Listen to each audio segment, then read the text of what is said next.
하나님 아버지의 사랑과 우리 주 예수 그리스도의 은혜와 평강이 저와 여러분 심령 속에 말씀과 성령으로 충만하시기를 간절히 축원합니다. 오늘은 구약성경 잠언 1장을 본문로요. 진정한 지혜자 되신 다시 재림하시는 주 예수 그리스도라는 제목으로 하나님의 말씀을 받겠습니다. 먼저 1절을 보시면요. 다윗의 아들, 여기서 다윗은 뛰어난 믿음으로 하나님의 축복을 받아 그의 일이 열방과 이스라엘 역사에 빛나는 왕입니다.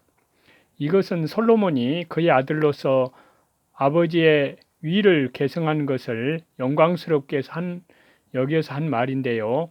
솔로몬의 잠언은 전도서, 아가서는 솔로몬이 기록하는 것 중으로 그 중에 잠언과 전도서를 지혜의 학문이라고 지혜의 문학이라고 합니다. 잠언은 히브리 언어로 마살이라고 하는데요. 유사함, 금언, 공리라는 뜻도 있습니다. 금언은 절대적인 표준에 가깝다는 뜻이고요. 공리라는 것은 공적으로 통용되는 이치 또는 진리를 말하는데요. 2절에 보시면 지혜 잠언에는 지혜라는 말이 많이 나오며 그 지혜는 무엇보다도 귀하다고 하고 있습니다. 이 지혜는 물질적인 지혜뿐만이 아니라 도덕적인 지혜와 영적인 지혜를 가리키고요. 모든 현상의 이면을 통달하는 지혜입니다. 만물의 원인과 출처와 목적과 성장과 결과를 다 아는 지혜요. 흥망성쇠의 원인과 사람 간의 영적 문제와 구원과 심판과 내세를 아는 지혜입니다.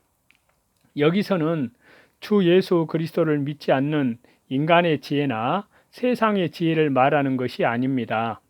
여기에서 말하는 지혜는 사람과 만물의 창조주, 섭리자, 존재의 목적, 복을 받는 길과 화를 받는 길, 영생과 내세, 심판, 구원의 길을 이러한 것들을 아는 지혜입니다. 예수님을 믿지 않는 사람은 만물 창조자와 주관자를 모르고 만물과 사람의 근본과 목적과 결과를 알지 못합니다. 세상의 모든 지혜 있는 자들과 과학에 통달한 자들이라 할지라도 이것을 알지 못합니다. 궁극적으로는 주 예수 그리스도 자신이 지혜자이십니다. 훈계의 히브리 언어는 훈련과 연단시킴을 뜻하는 것으로서 도덕적 훈련을 가리키는데요. 즉 지혜와 지식에 도달케 하기 위한 교훈과 연습을 말합니다. 명철의 히브리어 언어는 깨닫는 것과 진리에 대한 식별력, 분별력을 의미하는데요. 즉 진리를 이해하고 분별하며 바로 깨닫는 것을 말합니다. 3절입니다. 2절과 4절에서는 잠언의 목적에 대해서 말하고 있습니다. 잠언은 사람을 지혜롭게 하고 의롭게 하고 공평하고 정직하게 만드는 성경, 바로 하나님의 말씀, 주 예수 그리스도이십니다. 잠언은 어리석은 자로 슬기롭게 한다고 했는데요. 슬기롭다는 것은 시비를 구별하는 데 능숙한 것을 말합니다. 또 잠언은 젊은 자에게 지식과 근신을 줍니다. 그러므로 젊은 자에게 이 잠언이 특별히 필요합니다. 지식은 바로 아는 것을 가리키는데요. 즉 물질계 영의 세계를 바로 알고 또 하나님의 계시와 섭리에 대해서 올바로 아는 지식입니다. 지식은 주로 현재와 과거의 모든 것을 올바로 아는 것이고 지혜는 현재와 미래의 것을 올바로 아는 것입니다. 근신은 신중하고 자제하며 경건함을 말하는데요. 예수 그리스도를 믿음으로 이 모든 것을 얻게 됩니다. 하나님께서는 미련하고 약한 자를 택해 믿게 하여서 세상에 지혜 있고 강하고 통달한 자를 부끄럽게 하신다고 말씀하십니다. 5절인데요. 지혜 있는 자, 명철한 자는 믿음으로 지혜와 명철을 얻은 자를 말하는데요. 이러한 자가 잠언을 읽으면 더욱 학식이 늘어가고 모략이 늘어간다는 것입니다. 모략은 하나님의 뜻을 이루어 나가는 방책을 말하는데요. 성도가 바른 지식이 더하여 하나님의 뜻을 바로 알고 그 뜻을 선한 방법으로 이루어 나가는 것이 중요합니다. 6절인데요. 잠언을 터득한 자는 지혜와 지식이 자라나서 비유와 지혜 있는 자의 말과 오묘한 말들을 잘 깨달을 수가 있게 됩니다. 오묘한 말은 뜻깊은 말로서 알기 어려운 것입니다. 에베소서 3장에 복음을 비밀이라고 했습니다. 7절에 보면은요. 여호와를 경외하는 것은 여호와를 두려워하며 공경하는 것을 가리키는데요. 여호와를 경외하는 사람이 참된 지혜와 지식이 있는 사람입니다. 그 이유는 여호와를 경외하는 사람이라야 사람과 만물의 창조자와 섭리자를 알고 목적과 결과를 바로 알고 흥망성쇠의 원인과 영들과 심판과 내세를 올바로 알기 때문입니다. 여호와를 경외하지 않는 자는 하나님도 모르고 인간의 제일 되는 목적도 모르고 영도 모르니 무슨 지혜가 있겠습니까? 그들은 물질에 대한 지식밖에는 알지 못하고 참으로 알아야 할 것은 전혀 모르고 있는 것이기 때문에 지혜 있는 자라고 할 수 없습니다. 미련한 자는 지혜와 훈계를 멸시하느니라. 하나님을 믿지 않는 사람은 미련한 자요. 또 성경을 더디 믿는 자가 미련한 자라고 말씀하고 있습니다. 그러한 자들은 하나님의 지혜와 훈계를 멸시한다고 말씀하십니다. 8절과 9절인데요. 내 아비의 훈계를 들으며 네 어미의 법을 떠나지 말라. 믿음으로 기르고 인도하는 부모의 훈계를 잘 듣고 순종하라는 말씀인데요. 그리하면 그것이 그 머리 아름다운 관이요 영광이요 그 사람의 목에 금사슬이 됩니다. 머리의 관은 앞길이 형통하기 때문에 존귀와 영광을 얻는다는 말씀인데요. 목의 금사슬은 상급과 존귀를 가리킵니다. 믿는 부모는 자기가 알고 있는 성경의 지식과 오랜 경험을 통해서 얻은 지식으로 자녀에게 망하지 않는 길, 가장 잘 될 길을 가르쳐 줍니다. 그러므로 부모의 교훈을 잘 받는 자는 실패하지 않고 잘 됩니다. 그래서 에베소서 6장에 부모를 순종하면 잘 되고 땅에서 장수한다고 했는데요. 장수한다는 것은 무슨 일을 행할 때 실패하거나 함정에 빠지지 않고 오랫동안 잘 보존되고 형통한다는 뜻인데요. 하나님의 말씀대로 바로 가르치는 부모의 말과 하나님의 말씀대로 바로 인도하는 스승의 말을 잘 받고 순종하는 것은 곧 하나님의 말씀을 순종하는 것이기 때문에 그 길은 실패하지 않고 오랫동안 형통합니다. 자기를 신앙으로 인도해 주는 부모나 선생이 없는 사람은 불쌍한 사람입니다. 10절입니다. 악한 자의 히브리어 언어는 죄가 습관이 된 사악한 사람을 말하는데요. 성도는 악한 자의 게임을 따르지 말고 그들과 함께 보조를 취하지 않아야 됩니다. 그래서 시편 1장에요. 복 있는 사람은 악인의 길을 따르지 아니하며 죄인의 길에 서지 아니하며 오만한 자의 자리에 앉지 아니한다라고 말씀하고 있습니다. 11절에서 12절인데요. 가만히 엎드렸다가 사람의 피를 흘리자. 악한 자들은 같이 사람의 피를 흘리자고 공모하고 꾀입니다. 남을 해치는 일이나 사람의 피를 흘리는 일은 다 악한 일이기 때문에 거기에 동참하는 자도 다 망합니다. 죄 없는 자를 까닭없이 숨어 기다리다가 자기의 유익을 위하여 죄 없는 자를 죽이는 자들이 세상에 많이 있습니다. 이것은 하나님과 사람이 공로할 공분을 일으킬 큰 죄악입니다. 의인의 핏값을 이 세대가 담당합니다. 음부같이 그들을 산채로 삼키며, 음부는 무덤을 가리키는데요. 그들은 무덤같이 죄 없는 사람을 죽이고 삼켜버리려고 합니다. 산채로 삼킨다는 것은 갑자기 멸망시킨다는 뜻입니다. 13절과 14절인데요. 악한 자들은 악을 행하여 온갖 보화를 얻으며 빼앗은 것으로 집에 채웁니다. 악을 행하여 유익을 보려고 하는 자들의 게임에 넘어가면은 그들이 망할 때 같이 망할 것입니다. 죄값은 사망이기 때문에 악한 자는 반드시 망합니다. 하나님의 말씀을 어기며 돈을 벌려고 하는 자는 다 이와 같은 자들입니다. 성도는 그런 게임에 빠지면 안 됩니다. 우리와 함께 제비를 뽑고 이것은 일체의 운명을 같이 하자는 것이고요. 공동 보조를 취하자는 것입니다. 흥해도 같이 흥하고 망해도 같이 망하고 살아도 같이 살고 죽어도 같이 죽자는 것인데요. 우리가 함께 전대 하나만 두자. 불의한 일을 하여 또 얻은 돈과 빼앗은 재물을 한 전대에 넣어서 공동 소유로 하고 공동 생활을 하자는 것인데요.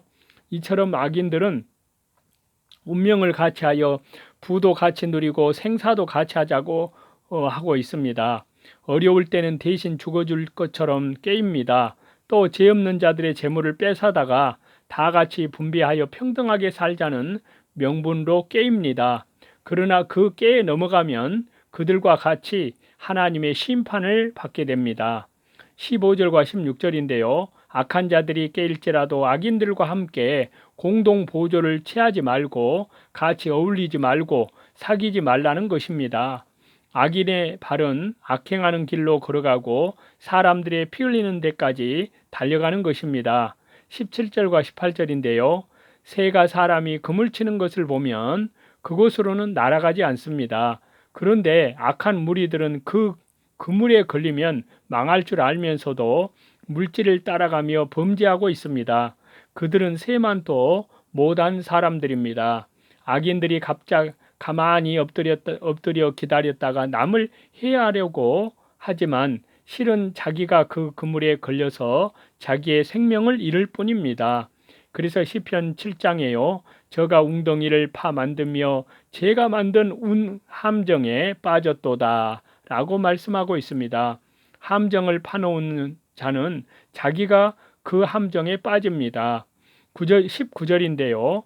악을 행하며 이익을 따라가는 것은 새가 그물로 날아 들어가는 것과 같아서 그 생명을 잃어버리게 됩니다. 진리를 떠나서 이익만 따라가고 인정을 따라가면 올무에 걸려 영적 생명력을 잃게 됩니다. 20절에서 22절인데요. 여기에 지혜에 대한 해석은 바로 지혜가 부르되, 그래서 첫 번째는 길거리에서, 그 다음에는 광장에서, 그 다음에는 호나하는 길머리에서, 성문 어귀에서, 성중에서 부르짖는다고 했습니다. 지혜가 각처에서 어리석은 자에게 돌아오라고 부르짖고 있습니다. 그러므로 어디서나 쉽게 지혜가 부르는 소리를 들을 수 있고 느낄 수 있습니다. 성령께서 우리의 심령을 감동시켜 참 지혜자 대신 주 예수 그리스도께로 돌아오라고 부르십니다. 또 양심이 하나님의 진리대로 돌아오라고 부르짖고 있습니다. 또한 각처에서 하나님의 말씀이 사람들을 생명의 길로 인도하려고 그들에게 부르짖고 있습니다. 그래서 로마서 10장 8절에 그러면 무엇을 말하느냐 말씀이 네게 가까워 네 입에 있으며 네 마음에 있다 하였으니 곧 우리가 전파하는 믿음의 말씀이라 라고 말씀하고 있습니다. 그러므로 누구나 어디서든지 주 예수 그리스도의 십자가 영원한 속량함 안에서 철저히 회개하고 바로 설 수 있고 각처에서 옳은 것을 찾고 행할 수 있습니다.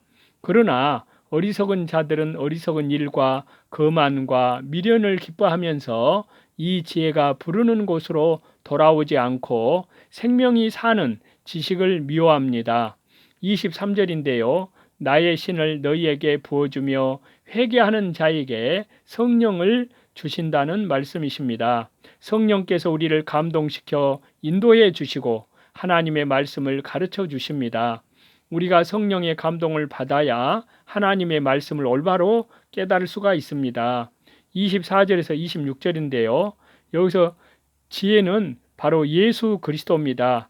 지혜가 불러도 듣기 싫어하고 책망과 징계를 받고도 돌이키지 않고 제 고집대로 나가면 반드시 재앙을 만납니다. 그 재앙과 두려움을 만날 때에 지혜를 멸시하는 것을 후회할 것이지만 이미 때가 늦었습니다. 그때는 지혜가 대답지 않고 비웃습니다. 27절에서 30절인데요. 지혜를 멸시하고 여호와 경외하기를 즐거워 아니하고 지혜의 교훈을 받지 않고 책망을 없인 여긴 사람에게 두려움이 광풍같이 임하고 재앙이 폭풍과 같이 이르고 큰 근심과 슬픔이 조수와 같이 임합니다. 그때 하나님께 부르짖어도 하나님께서 응답치 않고 하나님을 찾아도 하나님을 만나지 못합니다. 하나님을 멸시하고 지혜를 배반한 자는 재앙을 만나 하나님께 열심히 부르짖어도 때가 이미 지나갔기 때문에 그 행한 대로 벌을 받게 될 것뿐입니다. 회개할 기회가 지나가기 전에 회개해야 합니다. 그래서 히브리서 12장에 음행하는 자와 혹 한 그릇 식물을 위하여 장자의 명분을 판 에서와 같이 망령된 자가 있을까 두려워하라. 너희 아는 바와 같이 저가 그 후에 축복을 기업으로 받으려고 눈물을 흘리며 구하되 버림바가 되어 회개할 기회를 얻지 못하였느니라 라고 말씀하고 있습니다. 31절인데요. 자기의 행위에 따라 보응을 받게 된다는 말씀입니다. 하나님의 교훈과 책망을 업신여긴 자는 그 행위의 열매를 먹게 되어 하나님과 사람들에게 업신여김을 받게 됩니다. 자기 깨에 배부르리라. 하나님의 지혜와 훈계를 멸시하고 자기 지혜와 자기의 깨를 따라 행한 자는 자기 깨로 일시 만족할 것이지만 그 결과로 오는 심판을 반드시 받게 될 것이라는 뜻입니다. 32절인데요. 어리석은 자는 안일주의에 빠지고 퇴보하게 되어서 마침내 멸망하게 됩니다. 33절인데요. 지혜의 말씀을 듣고 그대로 순종하는 자는 행하는 자는 안연히 살게 되고 재앙과 두려움이 임하지 않고 참된 평안을 누리게 됩니다. 성도가 안일주의에 빠지면 퇴보하게 되고 멸망하게 되지만 그리스도 안에서 하나님의 말씀을 따라가면 하나님께 영생의 복을 받아 재앙과 두려움이 없게 되고 무슨 일을 당하든지 안연히 거하게 됩니다. 이러한 저와 여러분이 다 되시기를 주 예수 그리스도 안에서 믿음으로 성령으로 우리 주 예수 그리스도의 장성한 믿음의 분량에까지 지혜로운 영원한 생명의 길로 행하는 저와 여러분이 다 되시기를 다시 재림하시는 우리 주 예수 그리스도 이름으로 간절히 축원합니다.